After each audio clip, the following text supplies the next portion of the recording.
soy el doctor Jorge Alberto Llagues Bane, soy de la ciudad de Lobos, natural de acá de la ciudad de La Plata, donde viví hasta que me fui a vivir a Lobos en el año 1986.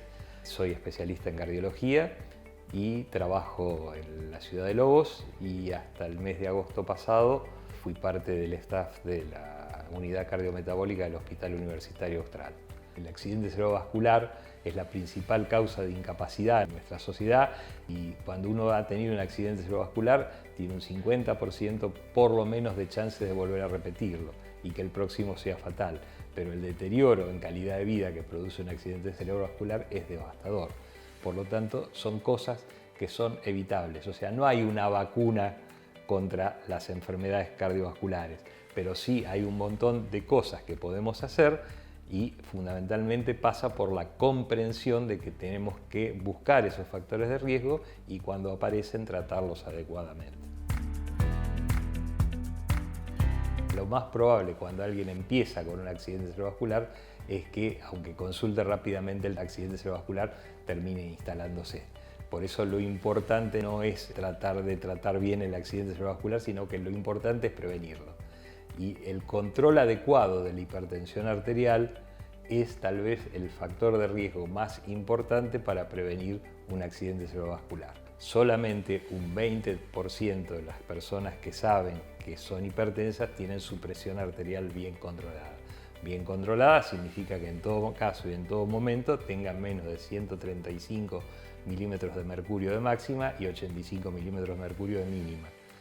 En cuanto a los síntomas del accidente cerebrovascular, bueno, va a ser variable, pero en general empieza a notarse con trastornos fundamentalmente motores. O sea, el individuo empieza a notar que le cuesta hablar, que le cuesta mover la mano, que le cuesta mover la pierna, o todo junto al mismo tiempo. Depende de qué lado del cerebro se afecte. Siempre pensemos que si el hemicuerpo afectado es el lado derecho, el accidente cerebrovascular es del lado izquierdo, y al revés, si está el hemicuerpo izquierdo afectado. Y la otra cosa, cuando se afecta el hemicuerpo izquierdo, muy probablemente, porque ahí está el centro del habla, se afecte también el habla. Se produzca lo que se llama una afasia, que es la imposibilidad de poder comunicarse, o una disartria, que es la dificultad para poder hablar. Antes, cuando yo empecé a ejercer la medicina, le tratábamos de bajar la presión arterial a toda costa de todo el mundo. Hoy en día está visto que no es bueno bajarle la presión arterial a la gente, o sea, y menos en el contexto de un accidente cerebrovascular. O sea, el cerebro necesita tener presión para poder perfundirse bien. Si le bajamos mucho la presión, vamos a hacer más daño que beneficio. Entonces, ante la presencia de síntomas, obviamente consultar lo más rápido que se pueda al médico y nunca tratar de bajar la presión de golpe. Antes, hace 40 años atrás, alguien llegaba a una guardia y tratábamos de que se fuera con 10 de máxima. Hoy en día está demostrado que lo que peor le podemos hacer a un hipertenso que tiene su presión descontrolada es bajársela de golpe.